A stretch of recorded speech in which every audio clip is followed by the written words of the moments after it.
Jackson Arnitwe n'omukazi we Ined Natkunda bakaba barya batora barwe nanura omurubanja Nyakitebe mu district ya Rukungiri kandi babanyabuzari ba Ined Natkunda bebembirwe roya wabo Vincent Kitabya bona bashabe kintu cyumwe oburinganiza. I have been moving on with these people following their case.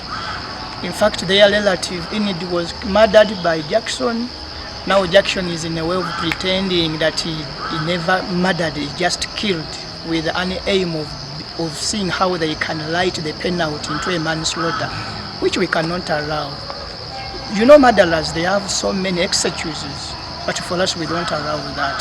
So we are waiting the court to see, to analyze and critically see how they can give a fair judgment to the accused person.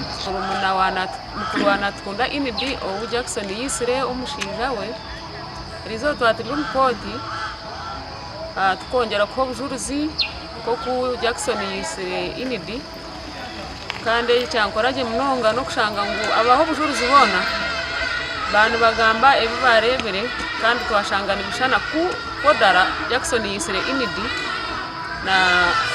nawe wenkombujuruzi bwo twashomerwaho mu statement ezo batushomerezeye zanizereka ngo nayikiriza kuyisura omukazi ndakuzahare ni nshaba government okutuberaho mukateraho buryo tukareba uko umushango ogu ningashi Arnitwe Jackson yakubasa kubona ikibonerezo ikimushemerire.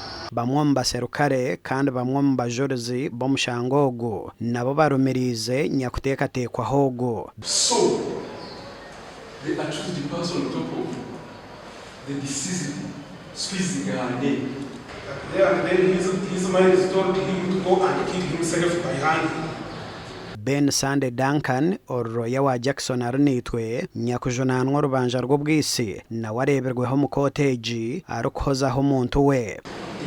To find out from Jared what happened before the death of her. Omuramuzo shitamiro mu rubanja oru atuzibiro kumutaho kamera zitu gasha kwa Dan basibye.